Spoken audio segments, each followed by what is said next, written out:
Welcome to the Be Your Best Self blog by Marcia Abbott. Saying goodbye. Have you ever had to say goodbye? Maybe it was a place you loved vacationing at. Maybe it's a job you enjoyed. Maybe it was a hobby you liked doing. Or maybe it was even to someone you loved. Saying goodbye is one of the hardest things that each of us will ever have to do. Life is hard, and it has a way of making sure this will happen to all of us. And no matter how much we're dreading it, there really was no easy way to avoid it. Recently, my husband and I had to say goodbye to one of our best friends. His time was far too short in this world, and up until this point in our life, it is the worst pain we have ever had to deal with. It brings up all of the questions of why. It's not fair, and how come it had to be him of all people? It brings with it emotions of grief, anger, and even a little bit of denial to help us get through our days. Life would be so much easier if we just never had to say goodbye.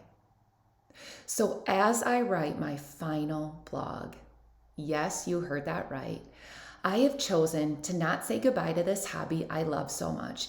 Instead, I'm going to say something else, and it's something I'm going to say to our best friend too, because I don't want to say goodbye to him either. But before I do that though, let me tell you why this will be my final blog.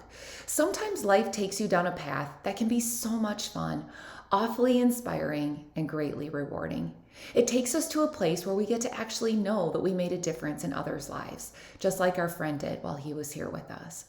I had the privilege of writing and sharing with all of you 109 blogs that I pulled my heart and soul into.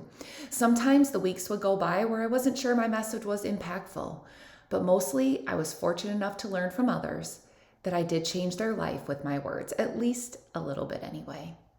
And they made all of my time, energy, and effort more than worth it.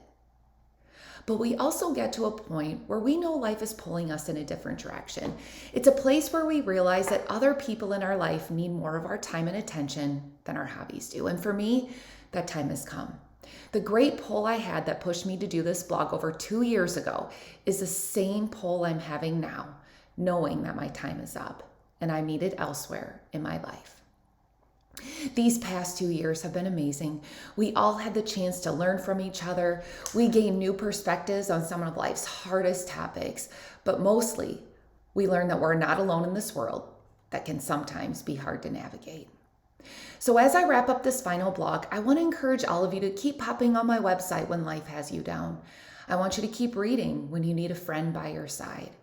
And I want you all to keep messaging me so we can help one another with what may be coming up next in our life. And most importantly, be sure to never stop trying to be your best self in this life, just like our friend did. Because if I've learned one thing from him, it is that you will never, ever regret it. But as I said before, this may be my last blog, but I'm not saying goodbye, just like I refused to say goodbye to him. Even though these are my final words, and even though we had our last night with our best guy just laughing the night away, I refuse to believe that this will be the end. It just can't be. So I'm really not going to say my final goodbye to my hobby or to our friend. Instead, I'm going to end it like this. Yes, it's pretty clear that it is goodbye for now. But I believe with everything in me that this really won't be goodbye forever. So to my blog followers and to our best and dearest friend who left us far too quickly, take care for now until we finally have a chance to meet again someday. Let's forever keep working together to be our best selves. Click below on the subscribe button for my weekly updates.